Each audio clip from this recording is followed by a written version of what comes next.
오늘 우리는 이 제목 한번 잠깐 띄워주시겠어요? 타락한 가문, 끊어지지 않는 은혜라는 제목으로 말씀을 나누려고 합니다.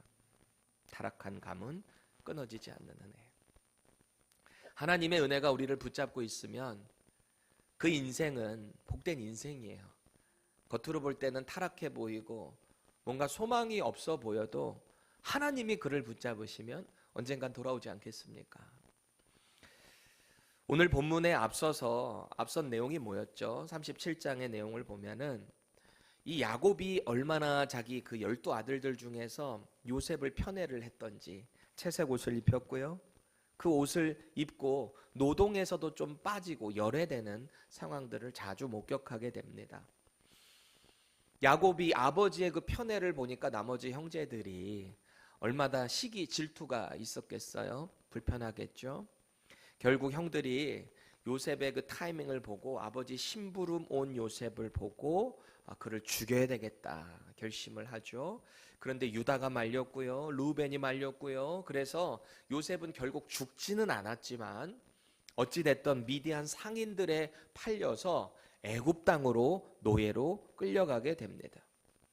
그 상황을 보고 루벤이 절규를 했어요. 왜? 자기는 분명히 반대를 했고 요셉을 살려서 아버지에게 보내려고 했거든요. 그런데 와보니까 이미 없어요. 양떼를 돌보고 왔던지 뭘 하고 왔던지 장남이 딱 봤는데 이 요셉이 없단 말이죠. 형제들이 이 루벤을 위로하면서 냈다는 꾀가 뭡니까? 염소의 그 피를 발라가지고 그 채색 옷에 발라서 아버지에게 가져다 줍니다. 아버지가 그걸 보고 절규해요. 그리고 확신합니다. 내 아들 요셉의 옷이 맞구나. 내 아들 죽었구나. 짐승에게 찢겨 죽었구나. 그 어떤 자식의 위로도 받아들이지 않아요. 차라리 내가 죽어서 지금 아들이 있는 그 수월로 내려가야 되겠다. 내가 아들을 만나야 되겠다. 이성을 잃어버렸습니다. 그 타이밍에 요셉은 미디안 사람들의 손에 끌려서 애굽 땅에 갔는데요. 파라오 그 왕의 친위 대장, 아주 직급이 높은 사람이죠. 그 친위 대장의 노예로 팔려가게 됐다라는 겁니다. 노예 시장으로 먼저 갔을 거 아니에요. 그리고 파라오의 친위 대장 보디발이 와서 샀을 거 아닙니까?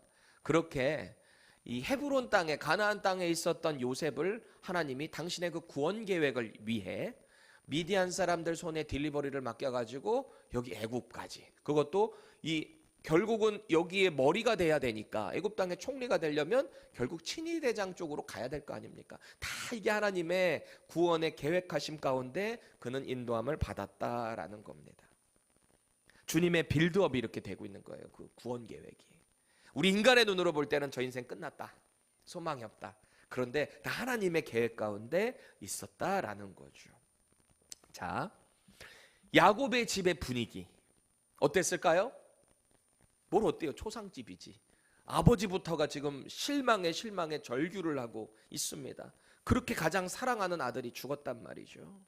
자, 그럼 반대로 요셉의 상황은 어땠을까요? 분위기가. 여기도 뭐 마찬가지죠.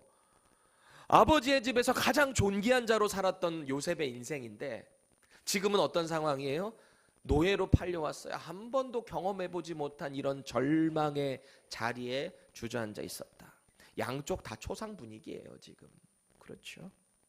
그런 상황에서 오늘 본문의 내용 38장이 시작되고 있는데요, 좀 어색해 보여요. 야곱의 집의 이야기를 조금 더 하든지, 아니면 요셉이 지금 보디발의 집에 팔려갔으니까 그 이후의 얘기를 바로 연결을 하든지 말이죠. 아니 갑자기 뜬금없이 야곱의 네 번째 아들 유다 집안의 이야기가 나오고 있단 말이죠.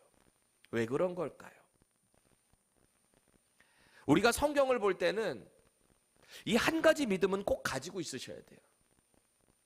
자유주의 학자들이나 이 성경의 그 권위를 100% 신뢰하지 않는 사람들은 거 봐라, 이거 짜집게 한 거 아니냐, 문서설이다 이거. 모세가 쓰긴 뭘 모세가 쓰냐. 아니에요, 이거 모세가 썼습니다. 우린 그렇게 믿어야 돼요. 그게 가장 안전합니다. 인간적인 이성으로 자꾸 뭐 이렇게 가지고 와서 이거는 아니다 그러지 마시고요. 모세 오경이잖아요. 모세가 5권 썼다고 했으면 믿으세요. 그러면 안전해요. 오히려 이 한 가지 믿음을 꼭 가지셨으면 좋겠어요. 자, 따라해 보세요. 따라해 보셔야 돼요. 하나님의 계획에는 실수가 없다. 하나 더. 하나님의 말씀은 분명한 의도와 계획이 있다. 아멘. 동의하셔야 돼요. 그러니 이 38장의 유다 집안의 이야기도 의도적으로 성령의 영감을 통해서 이 내용을 끼워 넣었다라는 거예요. 왜 넣었을까요? 구원의 계획을 위해서 지금 이 스토리가 꼭 여기에 들어가야 한다라는 겁니다. 우리가 볼 때는 좀 어색해 보일 수 있어도 말이죠. 이 창세기 38장은요, 분명한 이 축복의 통로가 된 유다의 집안의 이야기인데, 여러분 유다가 누굽니까? 훗날에, 지금은 안 나오지만 훗날에 이 야곱이 마지막 축복해주는 그 장면을 보면은 이 유다의 가문에서 왕의 씨가 나온다라는 축복을 받아요. 왕의 계보를 잇는 게 유다 지파입니다. 하나님이 인정하신 왕의 계보.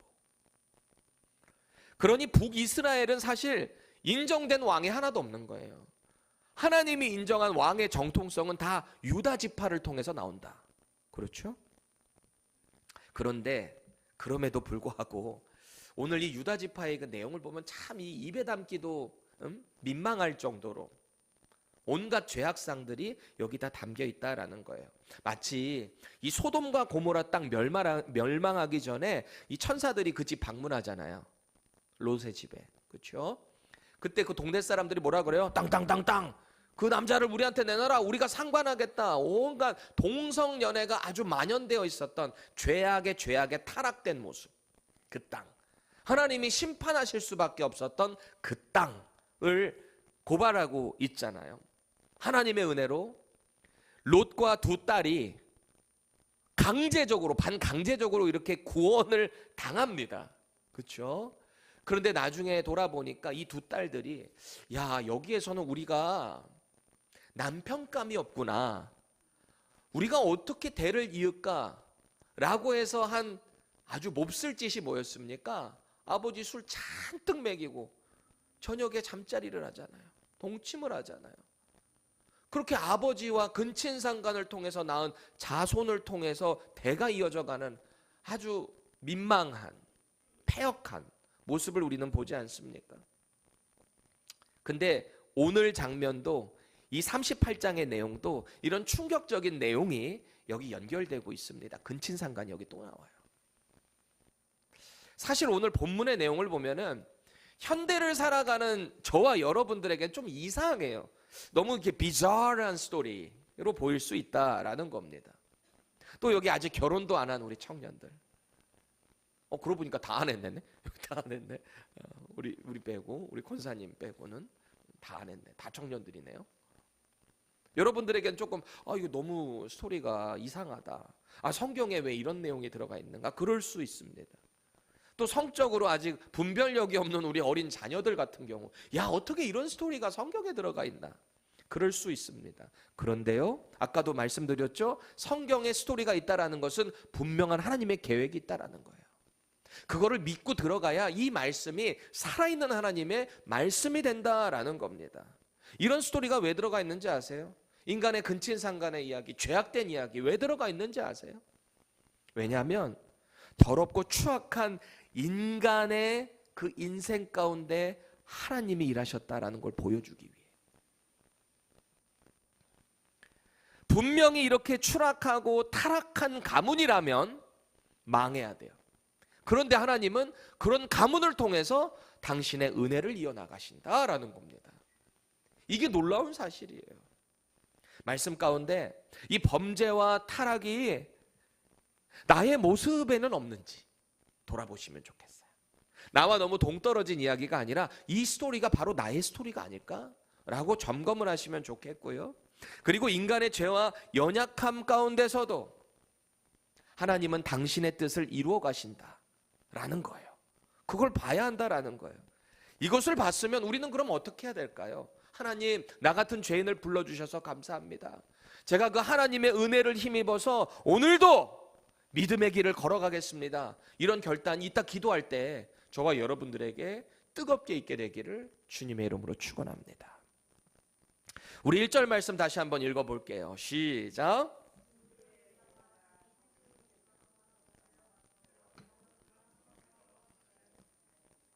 아멘. 여기서 우리는 두 가지 표현을 주목을 해야 돼요. 두 가지 표현. 첫 번째는 뭐냐? 시점을 암시하고 있는 표현이에요. 가장 앞에 뭐가 나오고 있죠? 다시 띄워주세요. 1절. 뭐가 나오고 있죠? 그 후에입니다. 여기 시점을 표시하고 있잖아요. 우리가 성경을 볼 때 관찰을 잘 하셔야 된다고 그랬죠. 시간적인, 장소적인 이런 측면이 나오면 이게 어떤 문맥으로 연결되는 것인가 라고 보셔야 돼요. 38장의 내용이 37장과 전혀 근거가 없는 얘기가 아니라 37장에 지금 야곱의 집이 완전 풍비박산이 된 그 타이밍에, 초상집이 된 것 같은 그 타이밍에 바로 그 후회로 받고 있는 거예요. 연결되고 있다는 말이죠. 문맥적으로 보면 요셉 팔려가고 아버지 절규하고 그리고 유다의 마음에 엄청난 갈등과 죄책감이 있을 그 타이밍에 라는 겁니다. 그 후에 이 일이 벌어졌다는 거예요. 아둘람으로 가서 친구를 만났다. 또 하나 우리가 주목해야 될 표현이 뭐냐? 가까이 하다라는 말입니다. 가까이 하다. 히라와 가까이 했다는 거예요. 아둘람 사람 히라와. 아둘람 사람 히라.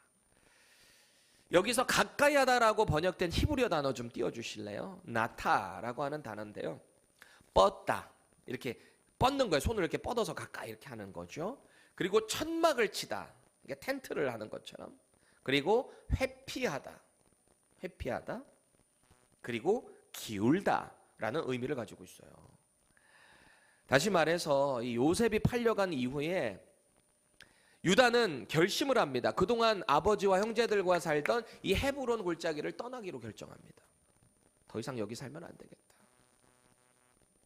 그래서 이 헤브론에서부터 북서쪽으로 약 16마일 정도 가면 있는 동네인 아둘람으로 이동을 해요. 아둘람. 거기서 누구랑 사귀었대요? 가까이 했대요? 히라라고 하는 친구를 만나서 거기서 가까이 됐다라는 겁니다. 이 히라라는 사람도 목축업을 했던 사람일 겁니다. 왜냐하면 이후의 내용을 보면 같이 양털 깎는데 일을 하는 모습을 볼 수 있거든요. 그렇게 또 원래 같은 직업이게 되면 금방 또 친해지고 또 가까이 친구가 될 수 있잖아요. 자, 그럼 아둘람은 어디인가 우리가 생각을 해볼 필요가 있어요. 아둘람.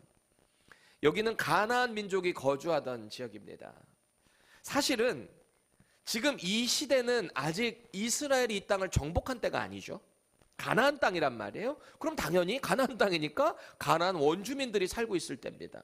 그러니 아둘람에는 가나안 민족이 살고 있었고요. 그럼 히라는 어디 사람이다? 아둘람은 가나안 사람이라는 거예요. 메소포타미아에서 하나님의 부르심을 받고 아브라함이 왔습니다.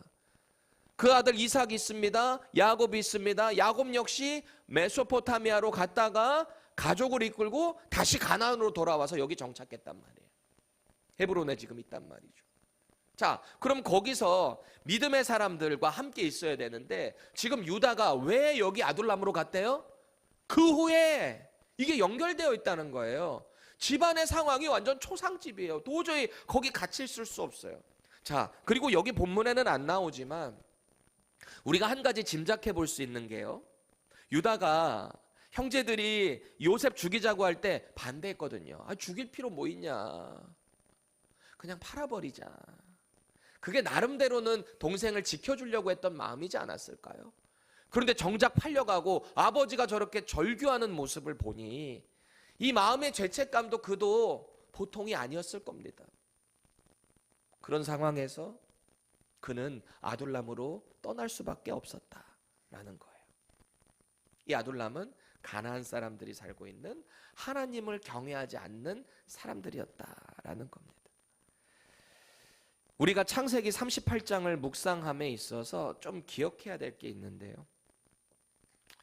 유다가 아둘람을 향해 옮겨간 그 시점이 언젠가, 그리고 거기서 누구와 깊이 교제를 나눴는가, 우리에게 동일한 메시지를 주고 있는 거예요. 어떤 타이밍에 이동했고 거기서 누구와 교제를 했는가 말이죠.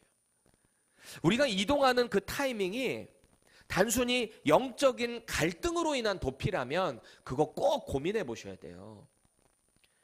내가 너무 힘들어서 믿음으로 도저히 감당할 수 없어서 포기해서 도망가는 거라면 그거요 반드시 또 만나요. 제가 장담합니다. 그걸 믿음의 훈련의 과정으로 우리가 이겨내지 못하면 더 센 놈 만나요. 더 큰 산 만난다고요. 제가 경험했다고요. 우리 믿음의 사람들, 우리 선배님들이 늘 하는 말이에요. 그게 훈련이라면 그 광야를 잘 지나셔야 돼요. 안 지나고 도피하면 더 큰 광야 만난다라는 겁니다. 자, 그리고 그렇게 도피하듯이 아둘람으로 갔으니 교제하는 사람이 누가 있겠어요? 당연히 거기에 있는 하나님 섬기지 않는 사람과 교제를 하겠죠. 연결되는 거예요, 다. 하나님의 사람들은 인생의 문제와 어려움을 만나게 될 때 하나님 앞에 바짝 엎드리셔야 돼요. 도망가는 게 대수가 아니고요. 하나님께 엎드리고 또 하나 중요한 게 뭐냐? 같은 신앙을 가진 같은 믿음을 공유할 수 있는 사람들과 더 깊이 교제하며 그것을 이겨내셔야 돼요. 도피하는 게 아니라 믿음의 사람들과. 2절 보세요. 유다가 거기서 가나안 사람 수아라 하는 자의 딸을 보고 그를 데리고 동침하니 그럽니다. 우리가 여기 개역개정의 내용으로만 보면 마치 지금 유다가 하는 행동이 그 세겜성의 그 망나니 추장 세겜이 있잖아요. 디나를 딱 보고 데려다가 강간했던 사건 우리 잘 알고 있잖아요. 마치 그런 식으로 보이거든요. 지금 이 개역개정의 내용으로만 보면. 근데 그렇지 않습니다. 이 히브리 원문을 좀 더 가까이 보면은 여기서 데리고 동침하니라고 번역된 히브리어 단어가 라크라고 하는 단어가 있어요. 이거 보면 얻다, 결혼하다, 아내를 취하다라는 뜻이에요. 데려다가 그냥 자기 마음대로 취했다는 내용이 아니라 결혼했다는 내용이에요. 근데 분명히 문제는 뭘까요? 이 결혼 야곱이 탐탁해 했겠습니까? 아니 자기 할아버지 아브람만 해도 하나님을 경외하는 같은 신앙을 가진 메소포타미아 갈대아 우르로 자기 늙은 종 보냈잖아요. 그렇죠? 그렇게 이삭을 결혼시켰던 거 아니겠습니까? 야곱은 어떻습니까? 야곱도 역시 어쨌든 도망을 가서 같은 신앙을 가지고 있는 여인 라헬을 만났고 레아를 만났고 그렇게 해서 어쨌든 가족을 이끌고 돌아온 거 아니겠습니까? 그런데 유다 보세요. 어려움 가운데 집을 떠나서 이방 여인을 만나 결혼을 해버렸습니다. 이 이삭과 리브가 같은 경우도 에서가 그 가나안 해족속 여인과 결혼했을 때 마음을 탐탁지 않아 했었거든요. 아마 야곱도 마찬가지지 않았겠습니까? 이 유다의 결혼 장면을 보면 분명히 이 야곱의 가문, 아브라함의 가문이 따랐던 결혼 방법과는 차이가 있습니다. 신앙적인 결혼은 아니었다라는 거죠. 그러니까 아까 어떤 타이밍에 이런 일이 벌어졌는가가 다 연결되는 거예요. 아브라함은 어찌됐든 이 신앙의 믿음을 지키기 위해서 부단히 애를 썼는데 결국 지금 이 유다를 통한 결혼 내용을 보면은 참 그 헤리티지가 연결되지는 않았구나 싶은 거죠. 여러분 창세기에서 반복해서 흐르는 죄의 흐름이 있어요. 아니 사실은 성경 전체에 흐르는 죄의 그 반복 흐름이 있다라는 겁니다. 그게 뭐냐면 같은 여호와 신앙이 아닌 사람과 연합해서 교제를 할 때 분명히 문제가 생겨요. 같은 신앙이 아닌. 이게 사실은 아담과 하와부터 시작이에요. 하나님의 명령을 직접 들은 사람은 누구죠? 선악과 따먹지 마라. 너 진짜 죽는다. You will surely die. 이거 누가 들었어요? 하와가 들었습니까? 아담이 들었습니까? 아담이 들었어요. 하와는 직접 듣지 못했어요. 간접적으로 들었을지는 모르겠지만 같은 신앙을 가지고 있었지 않았기 때문에 사탄에게 유혹에 넘어간 거 아니겠습니까? 꼭 그래요. 물론 이후에 보면은 기생 출신 라합 나오거든요. 이 라합도 어쨌든 이방 여인이었고 그 삶 자체도 사실은 몸을 팔아서 돈을 벌었던 기생이었던 거 아니겠습니까? 또 모압 여인인 룻, 이방 여인이죠. 이 여인도 이렇게 특별한 사람들이 있기는 해요. 있기는 해요. 그런데 대부분은 하나님을 떠난 선택을 한 사람들을 만나게 되면은 같이 무너지더라라는 거예요. 꼭 기억하세요. 혹시 여러분들의 인생에 지금 같은 신앙을 가지고 있지 않은 사람과 깊이 뭔가 연결이 되어 있다면 진지하게 고민을 해보셔야 돼요. 아니면 여러분 진지하게 몸부림치셔야 돼요. 같은 신앙을 가질 수 있도록. 그러니 아직 기회가 있는 청년들이요. 다시 한번 여러분들에게 도전합니다. 같은 신앙을 가진 배우자를 꼭 만나시기 바랍니다. 신앙의 색깔이라는 것도 중요해요. 너무 색깔이 다르면 그것도 또 많이 분열이 될 수도 있거든요. 지혜를 가져야 돼요. 여러분 이게 기도만 한다고 되는 게 아니에요. 물론 기도하면 하나님이 지혜 주시는데 내가 결국 선택도 잘해야 되는 거 아니겠습니까? 똑같은 말이네요. 결국 선택을 잘하려면 지혜가 있어야 되니까 기도해야 되는 건 맞습니다. 지혜를 달라고. 짝을 잘 분별해서 선택하시기 바랍니다. 그렇게 오늘 유다는 형제들을 떠나서 이 아둘람 지역에 가나안 사람 수아라고 하는 사람이 있는데요.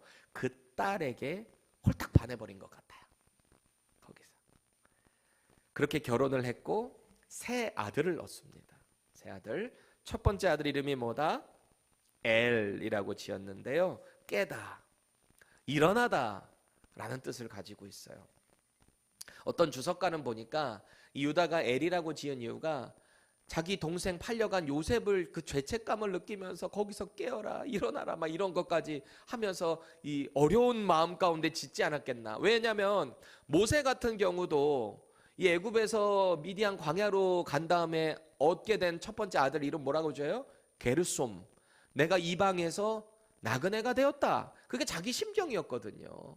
아마 그런 의도에서 엘이라고 지었지 않았겠는가 보기도 하는데요. 저는 정확히는 잘 모르겠습니다. 그런데 아마 어찌됐던 마음이 쉽지 않은 상태에서 결혼을 했고 이렇게 첫째 아들 엘을 얻었다. 깨다, 일어나다. 둘째 아들 이름을 어떻게 지었냐? 오난이라고 짓습니다. 힘, 능력, 강함이라는 뜻을 갖고 있어요. 오난. 그리고 셋째 아들은 기도, 평화의 의미를 담은 셀라라고 지었습니다. 엘, 오난, 셀라. 이렇게 세 아들을 얻은 거예요. 그런데 5절 한번 다시 보세요. 셀라는 세 번째 아들이죠. 앞에 엘과 오난이 태어난 장소와는 다르게 태어났다는 거예요. 태어난 장소가 달라요. 세 번역으로 다시 한번 읽어볼까요? 시작. 그가 또다시 아들을 낳고 이름을 셀라라고 하였다. 그가 셀라를 낳은 곳은 거십이다. 아멘. 왜 모세가 지금 이 글을 기록하면서 셀라가 태어난 장소만 따로 명시했을까요? 다 아둘람인데 여기 셀라만 지금 거십이라는 데서 태어났다는 거잖아요. 우선 거십이 어디냐? 여기를 좀 알아야 돼요. 아둘람 근처에 있는 도시입니다. 멀리 있는 곳은 아니고 근처에 있는 도시인데 여호수아 15장에 가보면 여기 이제 정복 전쟁하고 이 지파들에게 이렇게 분배하는 장면들이 나오잖아요. 유다 지파. 유다 지파가 여기서 실제적인 장자인 게 여기 딱 나오잖아요. 가장 먼저 여기서 딱 분배받는 장면들 나오지 않습니까? 거기에 보면 유다 지파에 속한 땅이 이 아둘람 지역이 나와요. 아둘람 지역이. 그러니까 아둘람을 비롯한 주변에 여기 거십이든 뭐든 다 포함된 지역이 이 유다 지파에게 분배됐다라는 겁니다. 그 유다의 자손으로 난 이 셀라가 바로 여기 거십에서 태어났다라는 것을 언급하기 위해 여기다가 정확히 명시를 하고 있다라는 거예요. 왜? 좀 있으면은 엘과 오난 죽거든요. 여기 유다의 아들 유일한 세 번째 남은 셀라가 있잖아요. 그러니 거기에 분배되는 셀라의 후손들의 내용을 우리는 보게 된다라는 거죠. 그리고 6절 보세요. 창세기 38장에 이제 핵심 인물이 여기 등장합니다. 누구죠? 누구예요? 다말입니다. 다말. 유다의 장남인 엘의 며느리입니다. 며느리로 또 누구 데리고 왔어요? 어디 출신? 그 가나안 출신 여인 다말을 데리고 왔다. 아내로 준 거예요. 며느리가 된 거죠. 자, 여기까지만 보면 유다가 어쨌든 이 아둘람 지역으로 가서 이 가나안 여인과 결혼을 하고 거기 아들 3명 낳고 또 첫째 며느리까지 줬구나. 참 단란한 가족을 이루게 됐구나. 짝짝짝. 이게 아니에요. 이제 여기서부터 스토리가 시작이 돼요. 떠나온 순간부터가 사실은 아버지의 집을 떠난 게 영적인 이탈을 뜻하는 겁니다. 거기서 벗어난 거잖아요. 7절 보세요. 유다의 장자 엘이 여호와 보시기에 악함으로 여호와께서 그를 죽이시니라. 악함으로 하나님이 죽이셨대요. 고대 근동에서 장자가 죽었다는 것은 엄청난 사고입니다. 충격입니다. 가문의 절망이에요. 위기예요. 장자가 죽었다는 얘기는. 그런데 그 이유가 뭐래요? 왜 죽었대요, 이 엘이? 여호와 보시기에 악해서 하나님이 죽이셨다라는 겁니다. 성경이 정확히 엘이 어떤 죄를 지었는가는 언급하고 있지는 않아요. 하지만 여호와 보시기에 악하다라는 이 표현 하나만으로도 그가 얼마나 전반적인 악한 삶을 살았는가를 우리는 유추해 볼 수 있는 거죠. 하나님 보시기에 악한 삶을 살았다. 창세기 6장에서 하나님이요, 이 세상 사람들의 그 죄악을 보고 항상 악할 뿐이라 그러셨거든요. 악한 것을 보고 이 홍수 사건을 계획하시거든요. 그렇죠? 그리고 창세기 18장에 가면 여기 소돔 고모라 여기도 심판 나오잖아요. 그때도 그 땅의 죄악이 심히 무거우니 심판을 결정하셨습니다. 또 신명기 9장에 가보면 하나님이 왜 이 가나안 민족을 심판하셔야만 했는가? 그들의 악함으로 말미암음이다 선언하셨습니다. 하나님의 심판은 언제나 당신께서 보시기에 악할 때, 극에 다다를 때 그 심판을 하셨다라는 거예요. 이런 선상에서 이해하게 될 때 하나님이 장자 엘의 그 죽음 가운데 왜 그를 죽이셨는가? 다른 사람들보다 분명히 특별히 더 악해서 죽였는가? 그건 잘 모르겠어요. 사실 더 악한 죄를 저지른 사람 많잖아요. 르벤 같은 경우는 자기 아버지의 첩을 범하는 그런 엄청난 죄를 저지르는 안 죽었잖아요. 그렇죠? 그거는 잘 몰라요. 하지만 확실한 한 가지가 있어요. 하나님 보시기에 그냥 놔두실 수 없을 정도로 악했다. 이렇게 이해를 하면 돼요. 그럼 하나님의 심판이시니까 우리는 어떻게 판단할 수는 없습니다. 그렇게 유다 집안의 장남이 죽었어요. 엄청난 위기라 그랬죠? 이에 분명히 이 한 가문의 씨가 마르지 않게 하려고 고대부터 있었던 법이 있었어요. 이게 사회적 장치였습니다. 훗날에 이게 성문화돼서 율법에도 들어가긴 하는데 그걸 가리켜 우리는 계대 결혼이라고 합니다. 계대 결혼. 죽은 형제에게 자손이 없어요. 대를 이을 수가 없어요. 그렇게 죽었어요. 그러면 남은 형제가 미망인과 결혼해서 대를 이어주는 법입니다. 사회 보장제도라고 할까요? 그 가문을 지켜주는 당시 고대의 법이었습니다. 그러니까 형이 지금 아들이 없이 죽었잖아요. 그러니까 밑에 동생들이 이 대를 이어줘야 되는 거예요. 훗날에 이 룻과 보아스의 결혼도 그 계대 결혼의 같은 선상입니다. 당시에 그런 법이 있었다는 거예요. 이 제도는 당시 사회적으로도 강한 구속력이 있었어요. 그래서 사람들이 이건 반드시 해야 되는 거다라는 부담감을 다 가지고 있었단 말이에요. 근데 내가 만약에 내 형이 형수만 남기고 죽었는데 씨가 없어, 자식이 없어, 아들이 없어요. 그러면 동생이 그거를 이어줘야 되는 거예요. 이걸 만약에 안 한다? 그럼 엄청난 수치와 조롱과 사회적으로 멸시를 당할 수밖에 없습니다. 비난을 당하는 사회적 구조를 가지고 있었다. 그래서 이게 구속력을 가지고 있었다는 거예요. 고대 근동에서 이 계대 결혼이라는 것이. 이런 당시의 사회적 제도 안에서 아버지 유다가요, 엘의 동생이 누구라 그랬죠? 둘째 동생이 오난이라는 동생에게 명령을 합니다. 네가 의무를 다해라. 형의 집에 대를 이어줘야겠다. 명령을 했습니다. 그런데 오난의 행동이 하나님 앞에 또다시 악했다라는 거예요. 9절 10절 말씀을 우리 세 번역으로 한번 읽어볼까요? 시작. 그러나 오나는 아들을 낳아도 그가 자기 아들이 안 되는 것을 알고 있었으므로 형수와 동침할 때마다 형의 이름을 이을 아들을 낳지 않으려고 정액을 땅바닥에 쏟아버리곤 하였다. 그가 행한 일이 여호와께서 보시기에 악함으로 여호와께서는 그도 죽이셨다. 아멘. 오난이요, 형수인 다말과 수차례 동침을 했다는 거예요. 이게 한 번 동침을 했다는 게 아닙니다. 원어적으로 보면. 그리고 그때마다 자기 씨를 주지 않으려고 피임을 했다는 거예요. 그렇죠? 본문은 지금 오난이 피임을 했다라는 것에 주목을 하는 게 아니에요. 그가 한 행동에는 크게 세 가지 죄악이 있다는 거예요. 지금 오난이 한 행동이. 첫 번째, 아버지 유다가 명령한 것을 불순종했습니다. 당시 아버지의 명령은 절대적입니다. 그렇죠? 불순종했고요. 두 번째는 혹시 아들이 생기게 되면 이게 순차적으로 보면 자기가 장자가 돼야 되거든요. 오난이. 근데 거기가 아들이 생기면 자기가 얻을 수 있는 게 없거든요. 그러니 자기 상속권을 잃게 될까 봐 아주 이기적이고 불순한 의도로 그 행동을 했다라는 거예요. 그게 죄라는 겁니다. 그리고 세 번째 어떤 게 죄인가? 형수와의 그런 잠자리는 계속 허용하면서 자기 책임을 다하지 않은 이 성적인 타락, 그리고 형제애의 결여, 이게 죄예요.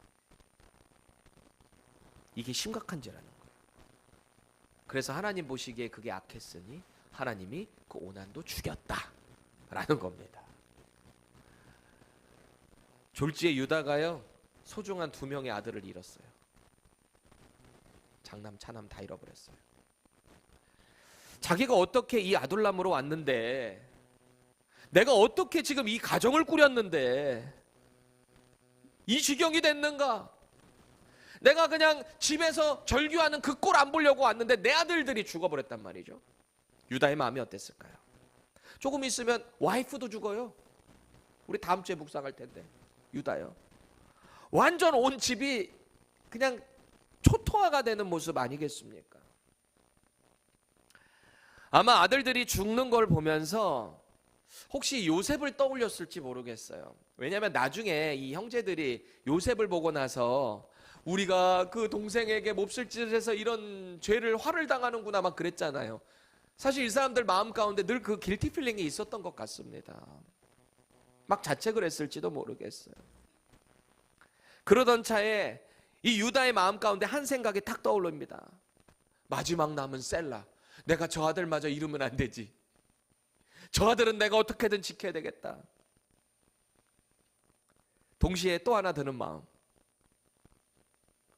어찌 보면 저 다말이 우리 집에 잘못 들어와서 이렇게 된 걸 수도 있어, 이렇게 생각한 것 같아요. 왜냐하면은 은근슬쩍 이 책임을 다말에게 떠넘기는 장면이 나오거든요. 11절 세 번역으로 읽습니다. 시작. 이때 유다는 며느리 다말에게 내 친정집으로 가서 내 아들 셀라가 성장할 때까지 그대로 지내라 하였다. 그가 이렇게 말한 것은 셀라도 그 형들처럼 죽을지 모른다는 두려움 때문이었다. 그래서 다말은 친정에 가서 살았다. 아멘. 여기 수절하고 있으라는 거예요. 수절. 수절이라는 게 뭐냐면은 이제 남편이 죽으면 과부가 돼서 과부는 과부의 그 표시를 해야 되거든요. 그렇게 살으라는 거예요. 친정집 가서. 이 내용을 가만히 보면 문제의 원인이 이 아버지의 집을 이탈해서 신앙을 따르지 않은 자기에게 있는 게 아니고요, 은근슬쩍 지금 다말에게 넘기고 있다는 말이에요. 지금 이 하는 말을 보면 셀라가 어리니까 클 때까지 기다리라 라고 했지만 이후에 딱 하는 마음을 보니까 자기 셀라도 죽을 것 같아서 그렇게 한다는 거잖아요. 애당초 줄 마음이 없어요. 너 평생 그냥 과부로 수절하고 살아. 계대 결혼을 해야 되는 책임이 있는데 그걸 하지 않고 있는, 그거를 조장하고 있는 유다의 모습을 우리는 보고 있다라는 겁니다. 지금 유다는 자기 큰아들 엘, 둘째 아들 오난이 왜 죽었는지 잘 모르고 있는 것 같아요. 하나님이 죽이셨는데, 그렇죠? 집안에서 여호와 신앙을 잘 가르치지 못했기 때문에 이런 일이 벌어졌다는 자책이 없어요. 그렇죠? 그저 며느리가 잘못 들어와서 아들 둘을 잃었으니까 막내 아들마저 죽일 수 없다, 그거잖아요. 우리 인생 돌아보셔야 돼요. 적용해 보셔야 돼요.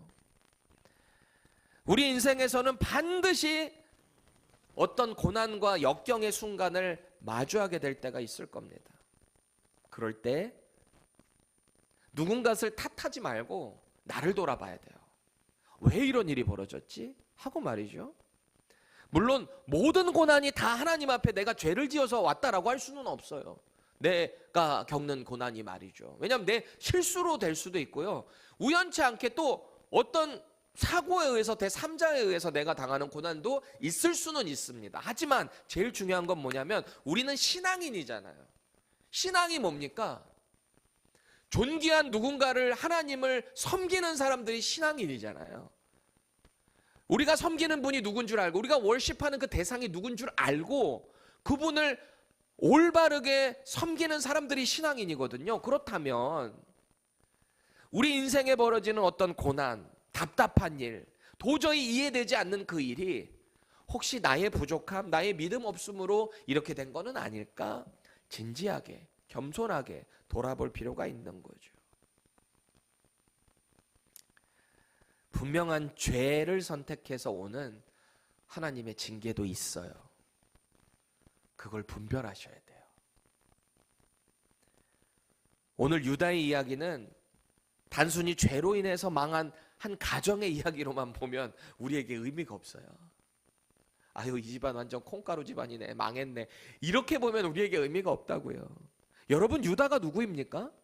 유다가 누구예요? 찬송이라는 뜻을 갖고 있는 거예요. 우리 여기 찬송자매가 있는데 찬송하다, 하나님을 높이다, 찬양하다라는 이름의 뜻이란 말이에요. 유다가 훗날 이스라엘 민족의 실제적인 장자, 그 역할을 하는 사람이 유다 지파란 말이에요. 왕들이 다 여기서 배출된단 말이에요. 다시 말해서 언약 백성이란 말이에요. 이 가문을 통해서 예수님 오시잖아요. 얼마나 축복된 가정입니까? 그런데 오늘 이 본문에 나오는 행동을 보니까 야, 이렇게 타락한 가문이 없다라는 거 아니겠습니까? 사실 오늘부터 이렇게 3번에 걸쳐서 이 38장을 나누게 될 텐데, 이 유다와 다말의 스토리를 이제 다음 주부터 보게 될 텐데, 세상적으로 보면 참 낯뜨겁고 야, 어떻게 이런 일이 있나 싶을 정도입니다. 그런데 이게 하나님의 말씀에 기록된 분명한 이유가 있다 그랬잖아요. 그래서 저는 이게 더 하나님의 말씀인 것 같아요. 우리 인간의 모든 죄악, 아주 입에 담기도 부끄러운 그런 죄악상들, 간음, 음란한 행동들, 근친상간, 이런 역사들이 왜 여기 기록됐는가? 그런 기록들을 통해서 하나님의 은혜가 들어가고 나니 이런 죄악의 모습들이 은혜로 바뀌더라. 이것을 하나님은 성경을 통해서 저와 여러분들에게 보여주기 원한다라는 겁니다. 하나님의 언약 백성이 저지르는 그 죄악상들을 보세요. 이스라엘이 저지르는 죄. 앞으로 실제적인 장자가 될 이 유다 지파의 모습을 말이죠. 하나님은 이런 소망 없는 인생을 통해서 당신의 뜻을 이뤄나가세요. 하나님은 인간의 실패 속에서도 구원의 사역을 지금도 이루어 가십니다. 여러분, 예수님 족보에 나오는 여인들 이름 한번 떠올려 보실래요? 예수님 족보, 마태복음 1장에 나오는 예수님 족보에 나오는 여자들 누구누구 있어요? 이 육체적인 어머니 마리아 빼고는 뭔가 좀 다 이상해요. 거기 족보에 나오는 여자들이 정상은 아닙니다.